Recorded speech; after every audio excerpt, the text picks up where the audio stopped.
This is the Horse Radio Network. This is episode 439 of the Stable Scoop Radio Show. This is one of my bonus non-horse episodes where I have a chat with Hall of Famer podcaster Danny Penna of Gamertag Radio. If you're into gaming or podcasting, then you'll enjoy this.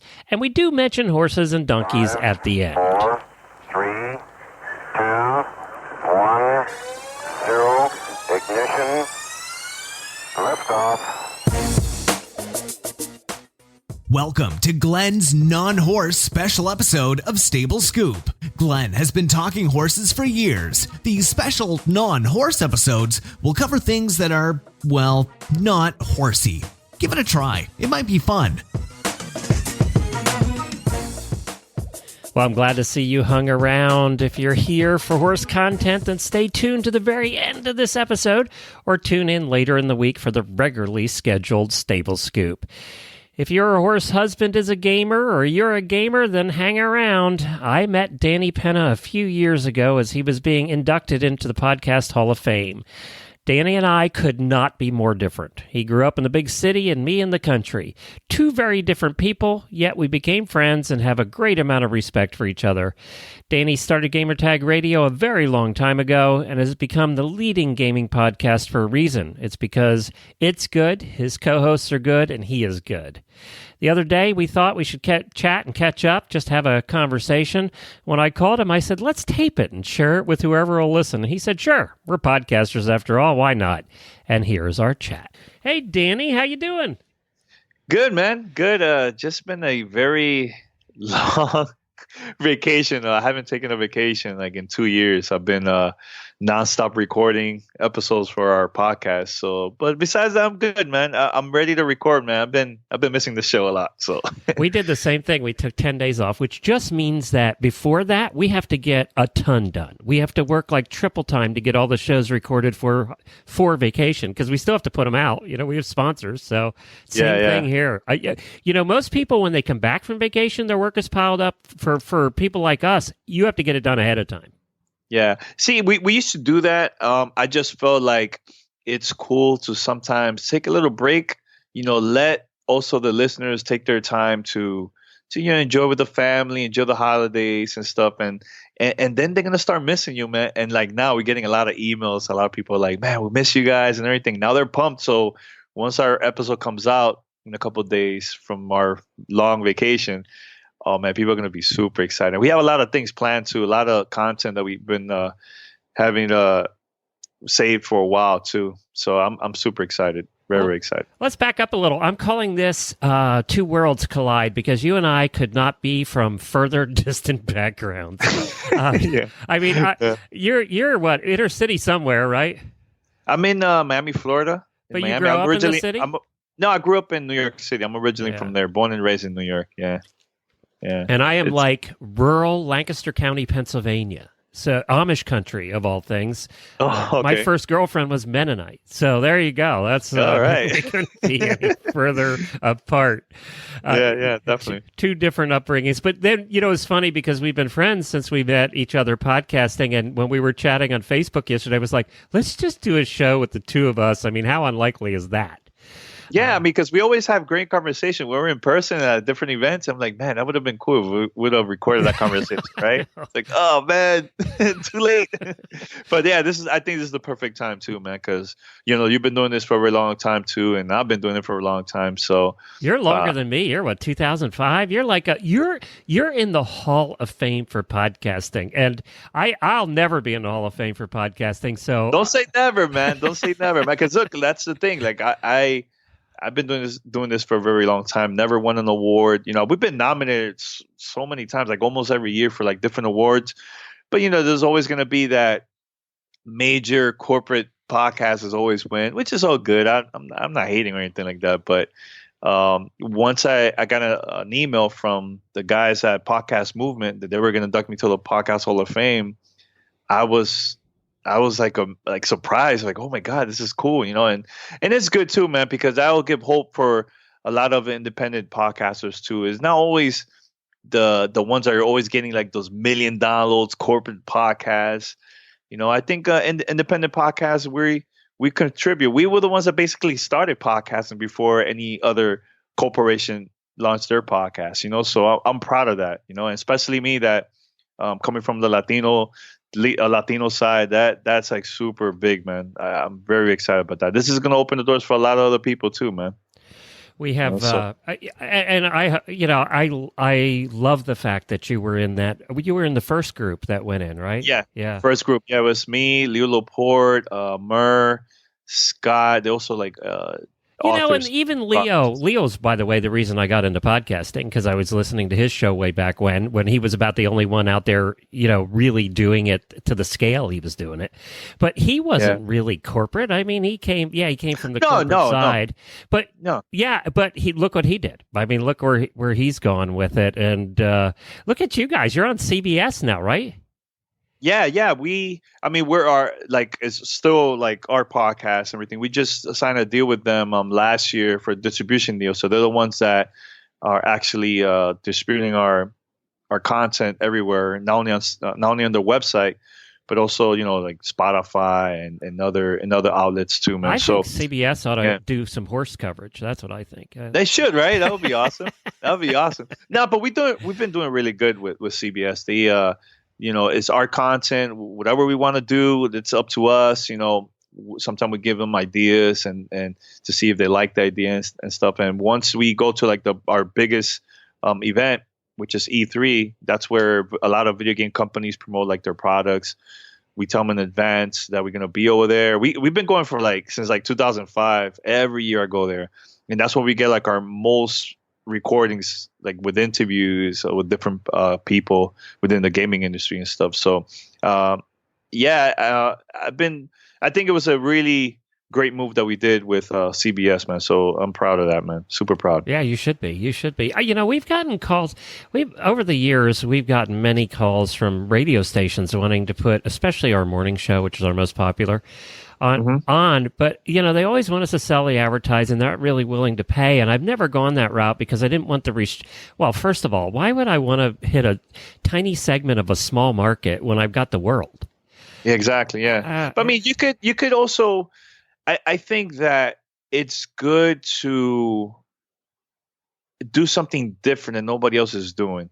Like when we found out about Play.it and with CBS, like they didn't have no video game podcaster. So I basically contacted them because, with us, we've been doing it for so long independently. I think it was the right time on our 10th anniversary to do something different and take things now to the next level.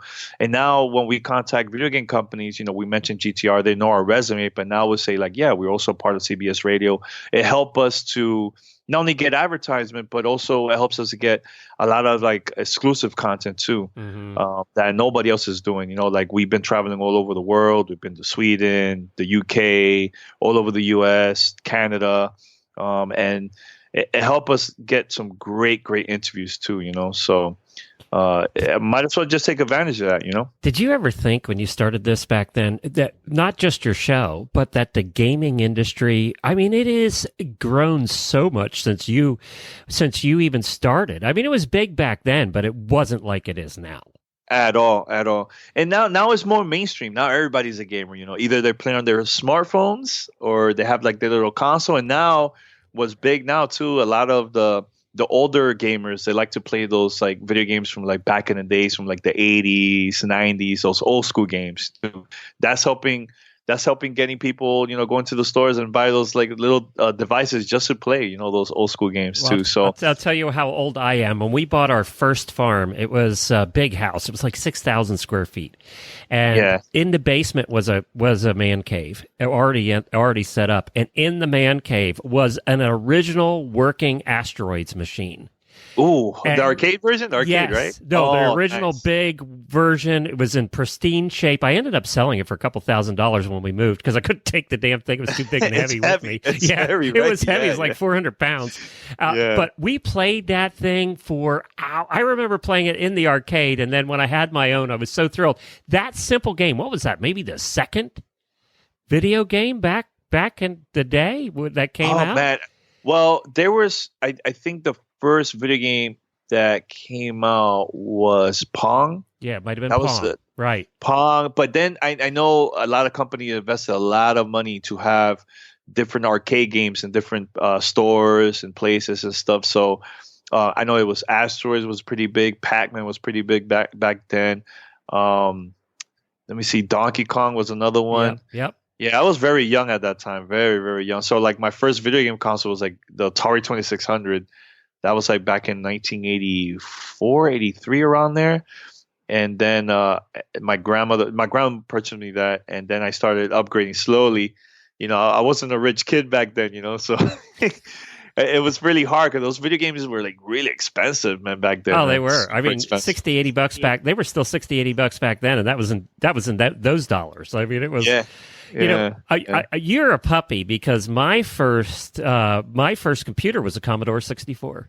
Oh my God, that's very which old you school. could do nothing on. I mean, you could do nothing. It had a C prompt, and that was you pretty much had to write your own programs. But they had Pong. That was one game you had. And that's all you needed, right? Just that. And we thought that was the coolest damn thing ever. But yeah, that Asteroids machine, I wish I still had it today. That was so much fun to play. It's so simple, but so much fun, right? I love showing that to the young generation now that all they're seeing now is like the new stuff. It's good to go back to show the history of gaming. And even now, like, we're into podcasts and there's a lot of podcasters that launch their shows and they don't know the history about podcasting too. So it's good to learn about that because that also helps what everybody else is doing now. It helps the industry. It helps big time, So, that's something that's super important to me. Like, we got inducted to the Hall of Fame, but there's a lot of people that don't know me or don't know about Leo or other Hall of Famers too, So it's good to do the history about that, man. I tell people ask all the time about that, and I tell them, look, we have tens of thousands of people that listen to our shows, but there's 9 million horse people. We're only hitting 1-2% of the total population, and you too. I mean, look how many gamers are. That's the thing, Glenn. Too. Like, I think nowadays the issue is it's hard for people to discover shows or find out how to download a show. So I think us as podcasters, we should make it as easy as possible. Have like your own app. Hey, are they using Spotify or they're using iTunes or they're using Stitcher? Like, tell them about it for them to subscribe. And once they find out about it, they're going to be hooked and they're going to listen to your show every day, every week. They'll eventually will become a fan, So the thing that I used to do back then was I used to go to the stores and pass out flyers and tell people about it. I was a big gamer until the podcasting thing took off, and I don't have time anymore. But I think the last game I played was Battlefield World War II. My brothers and I. This is one thing about gaming today and even years ago. Online was my brothers and I would play every Thursday night together. We'd do a closed game. We'd play Battlefield, and we always said that brothers that kill each other every week, stay together forever. So, so every week we'd kill each other, and But I think it actually made us closer doing that. Yeah. That's with me too, man. Like, I used to play with my family, my cousins, my little brothers. And now my nephews are getting into gaming a lot, so every time they see me, I'm like the cool uncle, with all the games and everything. So they always ask me questions, what the games are coming out and everything. So yeah, you're right, man. Playing together, man, it gets the family closer, man, for sure. And even with my fiance, we play a lot too together. So well, it's awesome. Funny because we have a group of auditors. They're the people that are Patreons, the people that pay to be part of the in crowd. And we have about 180 of them now, and they have their own Facebook page. And within their own Facebook page, they have started a geek page where they all talk about gaming and Star Wars and the movies. And so, and what we found in our world and over in the horse world is a lot of the husbands are gamers because the wives are always out riding. So it's easy. So the husbands don't get as much trouble for gaming all the time because the wives aren't there. So it's one world, you're in your world, a lot of the wives are always like, or the spouses, whatever way it is, are bitching all the time because they're playing games. In our world, the women are just happy to have their husbands occupied while they're out playing with their horse. Yeah, no, but you'd be surprised, man. There's a lot of couples that play together, or maybe it's just the women are playing, while the guys are out there, into their sports. Times has changed. Back then it was a lot that it was just the guys playing, but now there's more female gamers, man. So that's good. That's pretty good. I want to ask you. You just did. You're up to episode 622, and you just did the Game of the Year in 2016. I want to ask you about that. But first, I wanted to tell you one of the things. I got really sick a long time ago with Lyme disease. I still have it, but I was really, really sick for about a year, and I had played backgammon before the game on the board of backgammon. Okay. And at that day, board games were just starting to become really big in online, and they had international leagues and all of that. And I ended up being in the top 100 of all the backgammon players in the world. Really? I didn't know that. Yeah, wow, Glenn. Yeah, it was pretty Skills. good. Now, if you asked me to play backgammon today, I probably would have to look up how to set up the board. It's been so long. But I played so much, and I was always good at chess and backgammon. But it allowed me to, in my sick state, early days of online gaming like that, and it was through Yahoo, was one of the biggest places we played. Yahoo had a big gaming section in those days, and you played. I remember those. Yeah, you remember? Yeah, I remember those way back. Yeah, I mean, but it allowed me to become. I was never going to be able to get out to play backgammon in tournaments, so it allowed that to start happening online, and that's when they really began happening online. So it's amazing to think about where we've come from then, even. Yeah, I mean, I have friends that they are into like tournament leagues and stuff, that they show it on ESPN or just online, like on this streaming service called Twitch or YouTube. And there's like millions and millions of viewers. It's insane that there's even big like bucks. Those professional guys, aren't they? Yeah. There's people that they do this full time, the $1 million contract. Like, it's a pretty big industry, man. Really big. I went a couple months ago. I got invited to go to LA for a big event from Activision to promote like their Call of Duty game that was coming out over the holidays, and they had a huge tournament that the contract was, I believe, was like overall, I think it was like $2 million in prizes or something like that. So they're making a lot of money, man. Based on having like business partners, advertisers, sponsorships and stuff. So it's a really big industry, man. It's just teams from all over the world competing, and then in the final is 4 versus 4 at the final. So okay, Danny, I got to say this though. Whoever thought that people would watch other people playing video games?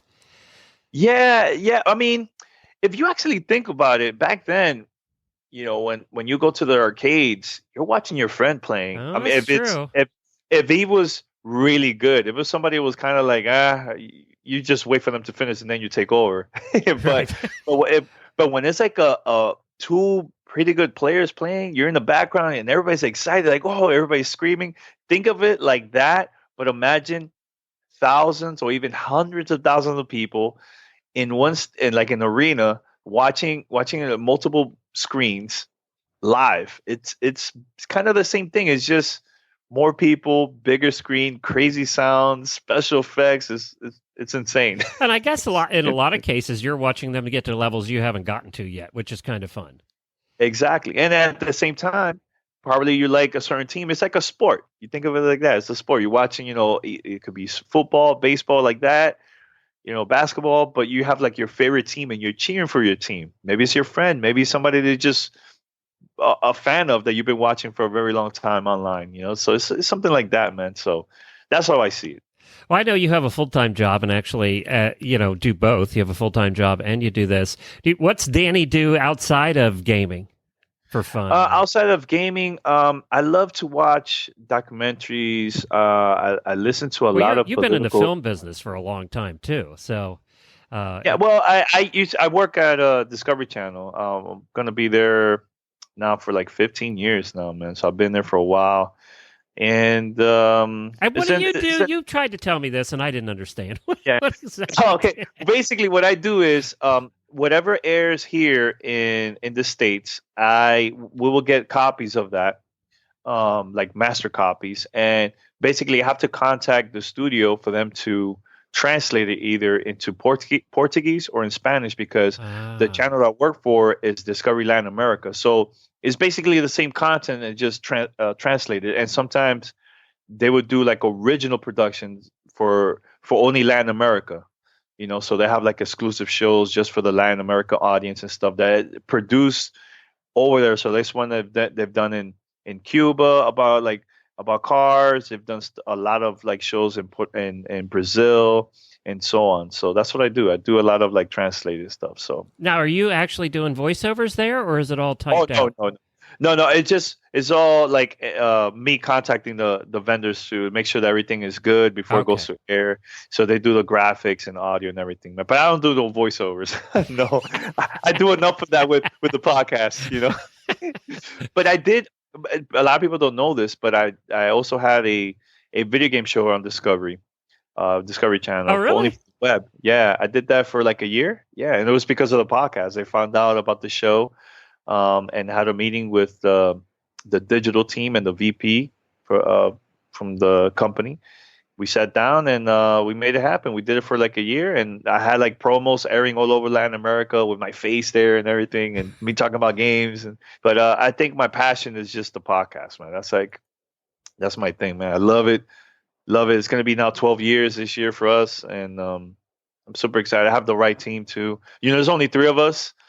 But we managed to do some great things together, man. Some great things. Yeah, and you have a good chemistry between you. Well, you've been together a while too. That helps, and you get to know each other. And now, do you record in the same studio? No, actually. Well, when we attend like events, like when we go to LA or any other cities, we'll record like in the studio, or I just take my recorder and record there in person. But what we do is 3 of us. We go on Skype. We listen to each other through Skype, but we record locally. So I do like a countdown. Yeah. 5, 4, 3, 2, 1, sync, and we'll record locally. Our same devices, everybody at home with the same devices, the same mic. So once we're done, they'll send it to me, and I'll edit it so it sounds like we're like in the same studio. Huh? Because I have heard about people coming in and seeing you in the CBS studio. Yeah. I took a couple of people from the podcast community. I invited Harry from Podcast Junkies. Oh, yeah. I just did a show with him. Yep. Yeah. I heard the show. It was an awesome interview too, man. It's pretty good. Really good interview, man. And Neil was there too this year. He's one of the filmmakers of the Messengers and stuff, for those that don't know. But he was there too in the studio. We had a great time. Great time, the one in LA. And I've talked about it on our shows about the Messengers movie, and they were just up here filming for a third day to get some. So they needed a few more, mostly B-roll stuff. So you and we're going to be in that. I hope we're going to be together at the premiere. Oh yes, well I'll tell you this, man. I'm bringing a squad. When I'm talking about huge, oh my god! I told Chris that he's the person in charge of the whole movie and also the event Podfest. I told him, I like, Chris, man, I'm bringing a lot of people. I'm just letting you know, it's not only my family, but I'm bringing a lot of our listeners that are traveling to Orlando just to see the movie. And he's like, yeah, it's a lot. I go, dude, trust me when they say it's a lot of people. But that's what I want. I want people to see this movie and just be inspired, and for them to do better than us, Glenn. Do better than us. Like, because when that happens, more opportunities for the podcast industry, and the doors is going to open, and it's going to be great for all of us. Like I don't compete with you, man. I know you've been doing it for a very long time. Like, you have your way, I have my way, how we do our show, but at the same time, we're helping each other. Oh yeah. That's what we need to see more in the community, man. Like I feel that a lot of people are just like trying to copy the same formula or trying to compete, or when somebody's successful, they're kind of hating. It's like, how are we going to grow if that's been going on the same thing over and over again for years? I help a lot of like you do. I help a lot of podcasters because I want to see the industry succeed. If the industry doesn't succeed, you and I are out. Exactly. We're doing something else. I mean, we have a vested interest in other people doing well. Yep. Yeah. Exactly. But see, look at you. You're doing something totally different and new. Nobody has that, right?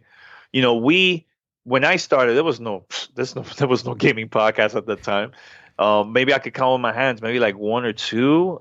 When I started recording in 2001, and look now, we still doing our podcast. I'm still having fun with this. There's now more podcasters now in the gaming world, but it's all good, man. I think we need more of that, man. I'm dying for people to see this film and just be inspired to do their own thing. It doesn't have to be podcasts. It could be anything else, man. So just be inspired, man. Yeah, I'm excited to go too. We were joking about me wearing one of the gambler outfits from like the Old West. So Lord knows what I'm going to show up in for the red carpet. But yeah, I have several of my hosts coming in, and I've invited any listeners that want to come over that are in town. See, a lot of the horse people are in town right now. They're here for the winter. They're actually down your way on Wellington. That's where. Oh yes, okay. That's where all the horse people go. Out of here. Yeah. I mean, you know what? Let me ask you this, Glenn. Like, how was the experience for you overall behind the scenes filming this, like at your farm and other places? It was fun because it was fun for us because I know Chris and Neil. Neil's our editor for our shows, and Neil is from Wild Style Media. Give him a plug, and he edits most of our weekly shows. So thank God, because that took a lot off my plate. We were doing everything till last year. So that took a lot off our plate. But he was here, and Chris I've known for a long time from Florida Podcasters Association.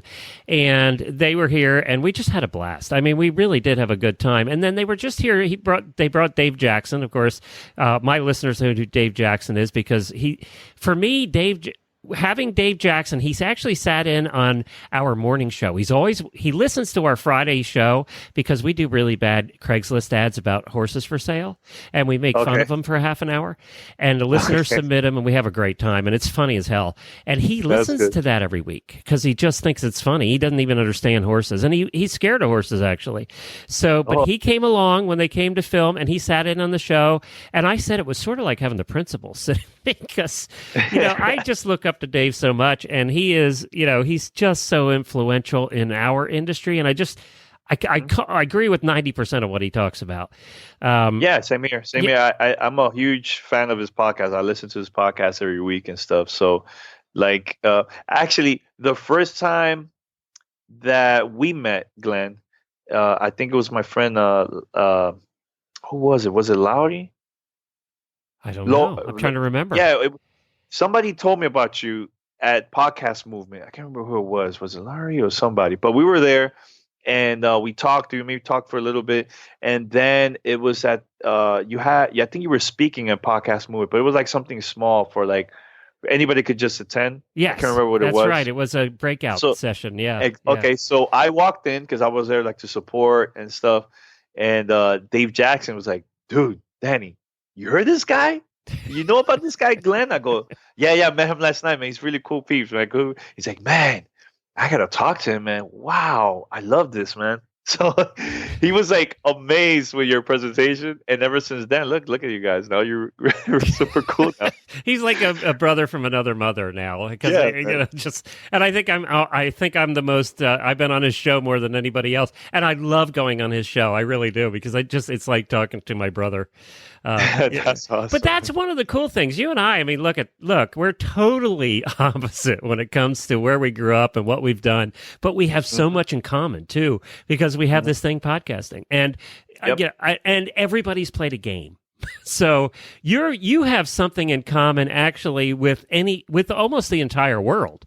Whether it's a board game or a board game online, or whether it's a shooter, or it doesn't matter really what it is, or whether they're playing Pokemon, they're playing a game. And so you really have something in common with everybody in the world. Your market is infinite. Yeah, and that's the thing. I think is my job to spread the word about our industry, and I would like to see kids that are inspired about becoming a video game designer, and for them to come up with something new and different that's going to help our industry, and it also helps society too. So there's a lot of games out there that I've even never heard of. So I just need to go out there, and like we do a lot of interviews of like we record a lot of interviews of people that create games that are independent. They're not like part of like a corporate a video game company. So there's a lot of talent out there now. Now my thing is I need to show people about podcasts and for them to learn how to subscribe and listen and so on. I think now it's a lot easier because back then it was super hard to explain to people like, oh, you download this, you go here. Yeah. Now with everybody has a smartphone, now I could tell them, okay, what type of phone you have. If they have an Android, you have an iOS. Okay, you do this. Boom. It's a lot easier now, But imagine back then when there was no smartphones and the only way for you to listen to a show was through a computer. That's it. That was the only way. There wasn't even no iPods. That's right. You're right. That's the challenge. That's the challenge. There was no iTunes. No, at all. At all. Like now that there's all this technology, so many different platforms, Glenn, that's when we got to take advantage of this and show people how to listen to shows, man. Were you ever at the point where you wanted to hang it up at any point? Of course, yeah. Of course, many times, and the reason why I didn't stop was because I had my fiance pushing me like, don't give up, it's cool, like because there was a time that I had a lot of haters and people that got to see that we were very, very successful. Oh God, in your world, there must be haters. Oh, it was a lot of them. But, there was one time that I think it wasn't a mistake. It was more of like we didn't know, but it seemed like people thought that we were like taking advantage because we wanted to get clicks, and there wasn't even that. It's a long, long story. And a lot of those people that hated us, it was just waiting for that moment. Like, okay, let's wait for that moment for them to mess up, for us to call them out and so on, and give them bad reviews and so on. And it hurt me big time because I worked so hard for this. I worked so hard, and people don't know how it is behind the scenes. But what happened now, years later, all those people that were hating, they're not even around. Where are they? They gave up. They gave up because they never became successful. We kept on going. Are you better at brushing it off now? Oh, yeah. Big time. Super. Yeah, easy for me to ignore. I just ignore and keep it moving and let them. I see it as a free promotion, so let them talk all they want. So like, look, we travel a lot, so people are like, oh, what are you? You guys just became a sellout now because you got a free trip to so place. Oh, jeez. It's like, nah, man. That's like just total jealousy there. That's all that is. Yeah. But all these companies, the reason why they fly us out and they want us to cover games, that sometimes we're like the only podcast there. Most of the 90% of the time now, for years, we're the only show there, podcast wise.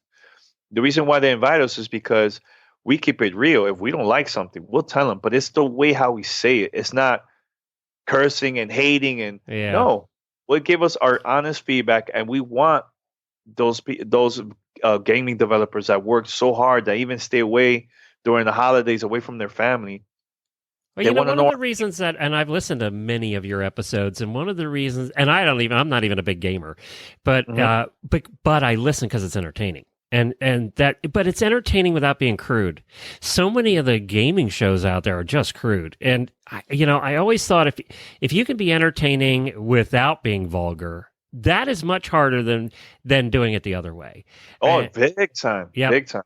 Yeah, I totally agree with that, man. And look, we've gotten emails from parents thanking us. Man, thank you for keeping it family friendly. Well, you wouldn't be on CBS if it wasn't, right? No, this shows that they curse and do that. Like, that's their own thing, and I support them. The thing is, that's not our style. And I want everybody to listen to this, not just the older crowd, Right. So there's parents that hit us up thanking us for not cursing and keeping it family friendly. And they listen with their kids, and they have debates like the sons or the daughters versus their dads or moms, Well, that was smart of you, because in your world, first of all, the kids know how to listen. That's one thing. But in your world, the kids are your listeners and are going to be your listeners for the next 40 years. Yeah, exactly. Yeah. Exactly. I mean, we have a lot of listeners that's like my age, younger. It's a mix of everything, man. It's a Yeah, but mix of everything. but if you pick them up when they're in their teens, you're going to have them forever. I mean, Yeah. that's really cool. We're actually getting. I think that's changed too since we both started. Is our demographic was always 35 to 55-year-old women in our world. 99% of our listeners were that. Now we're picking up more men, and our demographic has skewed much younger and older. So Now let me ask you this: how that changed throughout the years? Why I think do you think that there's more men now listening now? I think the men. One, I think our morning show. More men listen to our morning show because it's just entertaining. If your wife is into horses, it is very morning radio. So it's entertaining without being deep into any one topic. We also it's an hour and a half, 5 days a week, but it's very segment oriented. So we're not spending more than 15 minutes with a guest and then we're on to the next thing. So it's very morning radio. There's a lot of segments. It's all funny and entertaining, so anybody can listen to it. And even we have a lot of non-horse people listen to it just because it's fun. They like the hosts. And that's cool. I think that's partly the reason. And I also think that people in the other demographic, like with you, are figuring out how to listen to podcasts. So now they're looking for that horse-related podcast, and we always pop up to the top. And we've had our haters over the years, and mostly they're from people who want really serious content where it's all about training your horse, and that's not us. We are entertaining. Now you're going to learn something along the way because we talk about those topics, but we're not doing it. We're not doing it real serious like. We're not. I think you should. The way how you have it, it's good because it's not only for the hardcore horse crowd. Well, and that's what we wanted to do. We wanted to bring new people. We wanted to get people who were just interested in horses and never owned one as an outlet so that they could become familiar with it and that they would eventually get one. And we've heard from many people that that's what happened. And the other reason I started is I always wanted to, our mission statement is one sentence: uniting the horse world one show at a time. Because the horse world's always been very fragmented in the different disciplines and the different styles of riding and everything. And we wanted to bring that together. And I've gotten more comments in the last year from very important people in the horse world that said, you guys are the ones that really have accomplished that. So that made my day. That's awesome. When we hear that, and you guys kind of do the same thing because you don't just cover one type of gaming. No, we talk about when I first started, it was just only the Xbox, only Microsoft console. But eventually I was like, man, let's talk about everything because this is just gaming. Why just stick with just one company? For what? Now, recently we went to a couple months ago, I think it was like mid-November, we went to France, Paris. It was my crew. They were there for a game that's coming out in, I believe, later this year. I think it's March, April. I can't remember exactly what the date is, but so the only reason why we got invited was because the developers want to get feedback about the game and also make some changes based on the feedback. And at the same time, let's record an interview for your podcast. Let's have content for you guys that nobody else has. So we're like the only show there. Only 8 people got invited out of the whole world. Okay, 8 people got invited cool, to the studio. That's pretty cool. But see, that's the thing. Like I'm so proud of that because a lot of the gaming companies, they see us and they trust us. They know that we're very influential in the gaming world, and that's the main reason we get a lot of these content, man. And they see, our community active online, like through social media. They see the companies see our numbers, of downloads and stuff, and they see results, and that's the reason why they contact a lot with us, man, to invite us to like do to different cities and across the country also too. I'm super proud of that. Are you still? And you should be. And are you still kind of surprised sometimes because we came from after a year we had 100 and some listeners. Way back when. Are you still surprised? Like I just heard a story. We have a lot of sponsors, and I'm always. Sometimes you get feedback. as you know, from sponsors, and they stick with you. They've been with us for years, but you just don't hear much from them. You do content with them, and you do all of that, but you don't hear the results. So I'm always still kind of surprised. Like we did a show where we advertised these horse vacuums. We didn't advertise them. We did a product review before Christmas as potentially a good gift. And they're like $700 horse vacuums that you actually vacuum your horse with. They're expensive.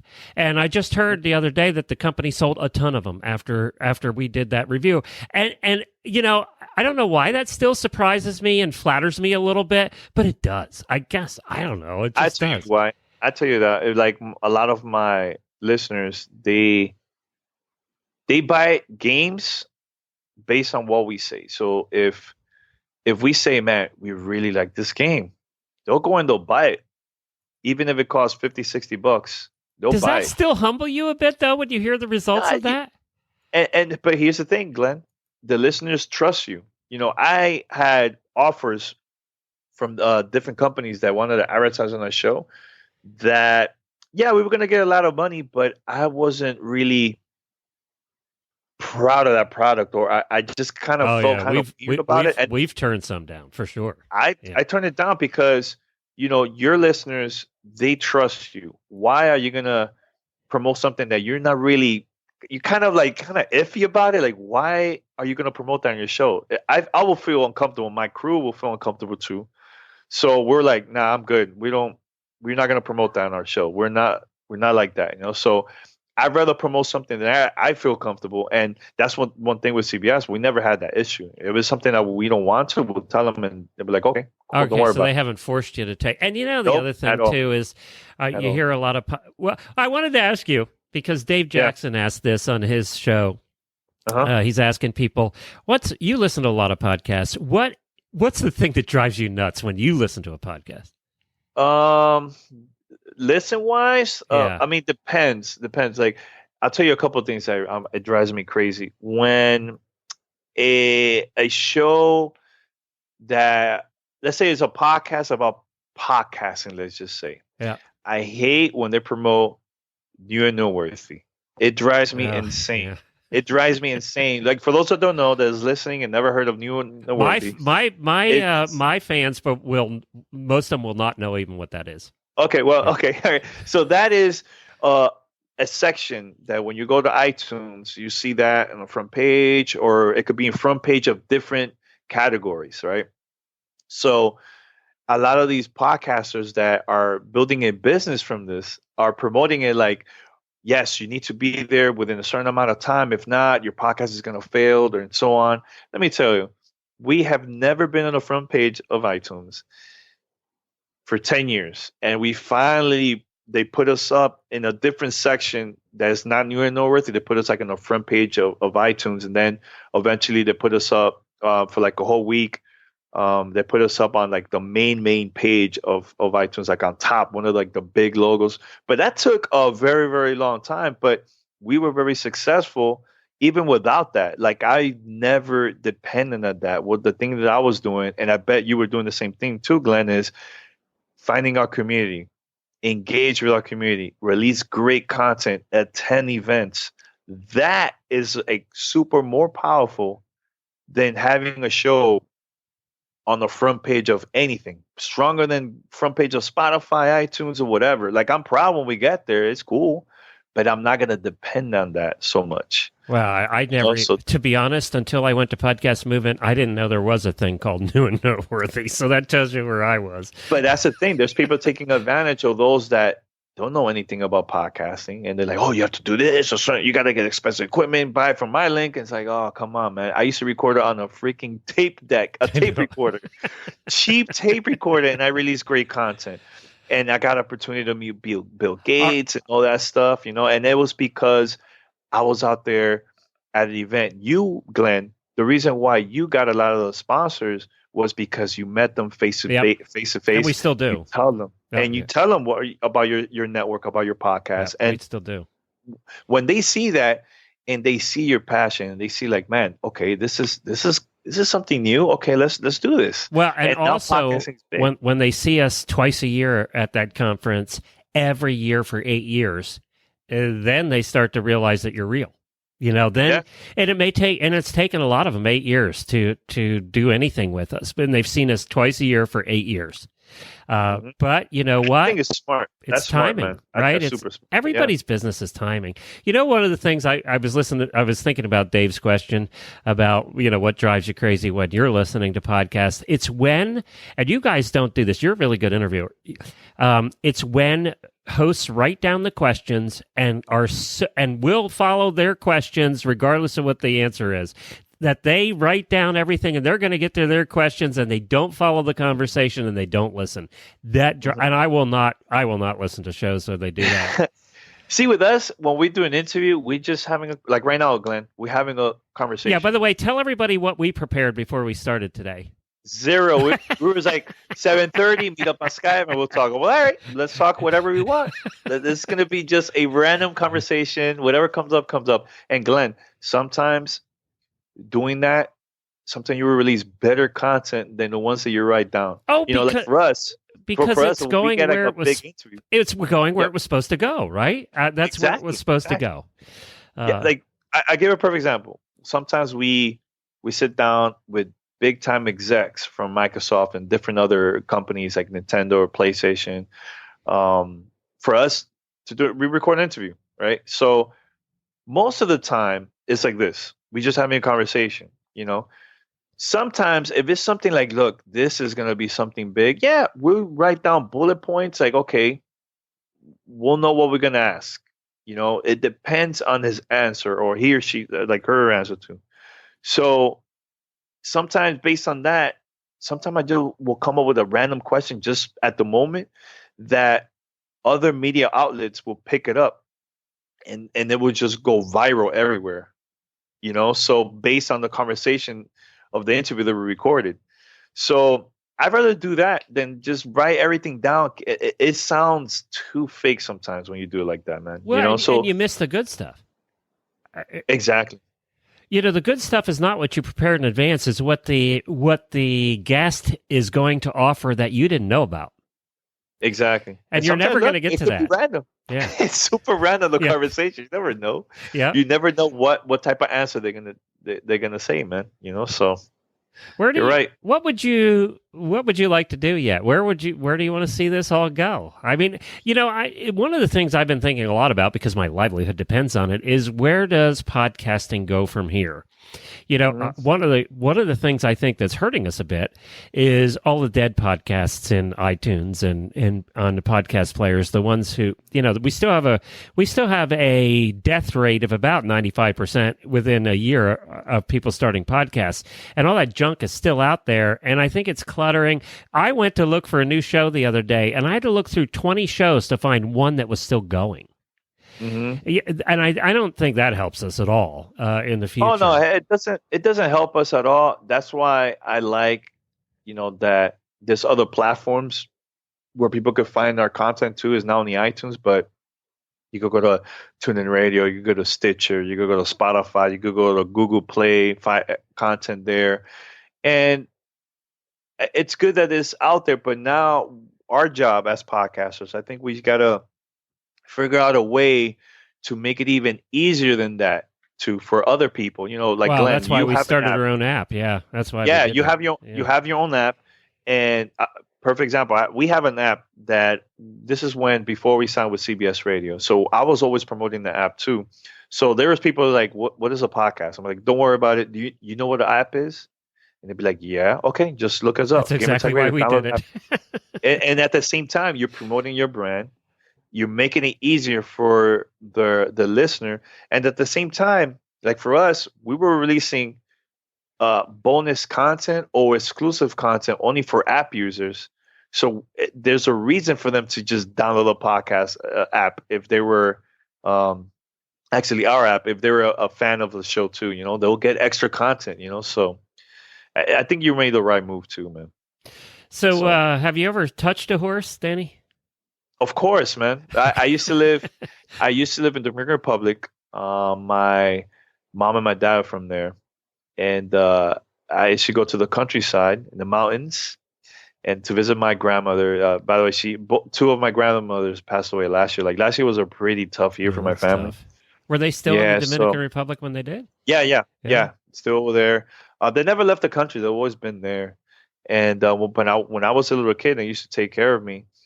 I used to visit over there, and it's funny. I was telling this story to a friend of mine today. Actually, it's just so random, but I was over there, visiting them, and my uncle, he had like a lot of horses and stuff, and he also had a couple donkeys, right? So I asked him, is it okay I could take one? He said, like for me, like I want to have my own animal, like my own horse or donkey. And he said, yeah, sure, pick whatever you want. And I didn't pick the horse. I went straight to the donkey because I saw the donkey, shorter. I'm like, man, this is a lot easier for me to, to climb and take a little ride, So I used to do that. So we would travel. We'll go to the river and Dominican Republic and stuff, and just go around the area. And I love it over there, man. It's awesome, man. But yeah, man, I rode horses too. It was just like at that time, it was like for me when I was a little kid, it was like super fast. Yeah. And I was extremely scared. I'm like, oh my God, how I can stop this thing. So, but it's awesome. I love horses, man. It's cool. No, I didn't expect that answer. I didn't Really? expect that. I never talked about this. Actually, this is the first time I ever talked about this in the podcast. Well, now we can actually say we talked about horses. There Yes, you go. Well, Danny, I admire you. I really do. I look up to you in the podcasting world. And, I just... I enjoyed talking every time we get a chance to talk shop. It's always fun for me. We're in kind of different worlds, but yet everything's the same. Yeah, definitely. Yeah, definitely. And honestly, I'm super excited about Podfest. The conference is me too. Coming up in a couple of weeks. Actually, next month is happening. Yeah, so. I think there's still tickets if anybody's listening to this and they're a podcaster or wants to be a podcaster. And that if you want to have a horse podcast, I help people start the podcast, even though they might end up being quote unquote competition. More is better in our world. If people don't listen to just one show, so if they find out about podcasts or another horse show, they're going to come looking for a different or more to listen to anyway. So same in your world. They'll find one gaming podcast and go, I wonder if there's others. Everybody does that. Everybody that finds podcasting. So it's inspired us, right? We've been doing it for so long. I love to seeing new podcasters that do something different. It's going to inspire me and it's going to pump me up to do even better, the podcast. So yeah, more the better, man. I'm loving the storytelling podcasts, the really good ones now. The got people who are putting some effort into it. And in the horse world, if somebody came out with a storytelling podcast, the problem with storytelling podcasts is they're a lot of work. It's a lot of editing. Yeah. It's a lot of prep. It's just it's like a week of prep to do an hour show. So it is just a lot of work. But I love storytelling podcasts. I love those. Yeah. Well, Danny, thank you. But I just want to say very quick, Glenn. Like, thanks a lot for inviting me and stuff. We had a great conversation. Yeah, I think we ended it right with the whole horses story. I got it. But yeah, like I can't wait to see you and everybody from the Podfest.us. If you want a ticket, go get one and come hang out with Danny and I. We'd be happy to see you. We'd love to help. And I can't wait. I can't wait for the opening keynote. It's gonna be really cool. You've been working on it for a long time, haven't you? Yeah, the reason why is because you put a lot more prep into that than I do. The thing is, to me, I like to do something totally different, and I like to show people really old stuff. Like it could be video. I have a lot of audio, like throughout the years from our show. I'm gonna play that and show images. Like I just want people to see, like the message. It doesn't matter if it's from like 1995 old video, like there's a message there, man. So I can't wait. Like the theme that I have for the keynote, it's about, building a community, finding community, engaging with them. So how that's going to help your show instead of just concentrating so much on the marketing and expensive equipment. And so I have like a lot of cool stories from our listeners throughout the years and stuff. And, it's going to be really good. Really, really good. Can't wait. Neil and I are doing you're doing the opening keynote. We're doing like the kickoff rah-rah session, the evening it all starts. So we'll have some fun things planned for that too. You guys did really good last year. I loved it last year. Well, we're going to have awesome. a little fun with it this year, too.